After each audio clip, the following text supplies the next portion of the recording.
Hi అండి. Recent గా శివాజీ గారిది ఒక ఇష్యూ జరిగింది. కొన్ని విషయాలు చూసినప్పుడు నేను మాట్లాడకుండా ఉండలేనండి. ఎందుకంటే నేను సొసైటీలో బ్రతుకుతున్నాను. శివాజీ గారు ఏదైతే మాట్లాడారో చాలా కరెక్ట్. చాలా మంది తల్లిదండ్రుల మనోవేదనది. డీసెంట్ గా ఉండాలి అని అనుకునే అమ్మాయిల మనసులోని మాటలు అవి. ఆయన ఏ పదాలైతే వాడారో ఒక 2-3 వాడకూడని పదాలు వాడారు. దానికి ఆయన కూడా సారీ చెప్పారు. దాన్ని నేను కూడా సమర్థించను, ఎవరు సమర్థించరు. ఆయన సారీ చెప్పారు. కానీ ఆయన ఇంటెన్షన్ ఏదైతే ఉందో అది తప్పు కాదు కదా. ఎంతమంది తల్లిదండ్రులు బాధపడుతున్నారో తెలుసా ఇళ్లలో. ఒక అమ్మాయి జీన్స్ వేసుకున్నంత మాత్రం తప్పని నేను అన్ను, ఒక అమ్మాయి షార్ట్స్ వేసుకున్నంత మాత్రం కూడా తప్పని నేను అన్ను. బట్ ఏ ప్లేస్ కి ఎలా రెడీ అవ్వాలో అలా వెళ్ళాలి. చాలా బాధగా ఉంది. అంటే యథార్థవాది లోక విరోధి అంటారు కదా, నిజాలు మాట్లాడేవాడు ఎవ్వరికి నచ్చరు. నేను ఒక అమ్మాయిగా చెప్తున్నా, శివాజీ గారు మాట్లాడిన మాటల్లో నాకు ఎలాంటి తప్పు కనిపించలేదు. ఎక్సెప్ట్ ఆ 2-3 పదాలు ఆయన ఏవైతే వాడకూడని పదాలు వాడారో వాటిని నేను కూడా ఖండిస్తున్నాను. ఆయన కూడా ఆల్రెడీ సారీ చెప్పారు. బట్ ఆయన ఏదైతే మాట్లాడారో అందులో ఏం తప్పు ఉందండి. అనసూయ గారు, చిన్మయ్య గారు ఇలా పెద్ద పెద్ద వాళ్ళందరూ వచ్చేస్తున్నారు కదా. నాకు అర్థం కాక అడుగుతాను, ప్రపంచంలో చాలా సమస్యలు ఉంటాయి. అవన్నీ వచ్చినప్పుడు వీళ్ళు రారు. ఏం ఈ సమాజంలో మనుషులే కదా వీళ్ళంతా.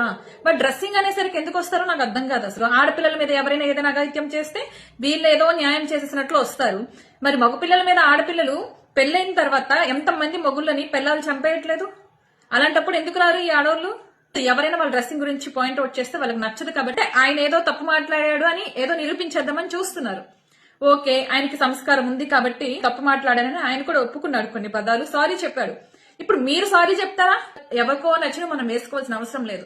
కానీ ప్రతి దానికి ఒక లిమిట్ ఉంటదండి. మీకు నచ్చింది కదా అని మా లాంటి వాళ్ళ ముందుకు వచ్చి మీరు బికినీలో తిరిగితే మాకు ఎంత అసహ్యంగా ఉంటుందో తెలుసా.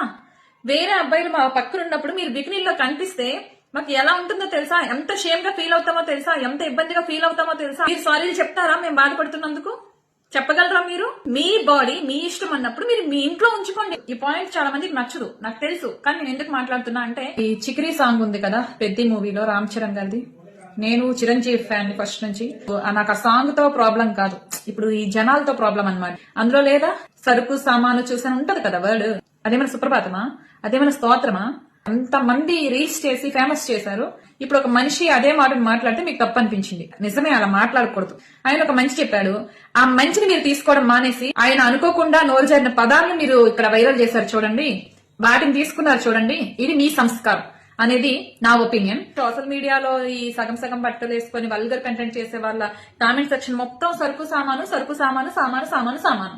మరి అప్పుడు లేని సామాను మీద కోపం ఇప్పుడు శివాజీ గారి నోటి నుంచి వస్తే ఎందుకు వచ్చిందో నాకు అర్థం కావట్లేదు.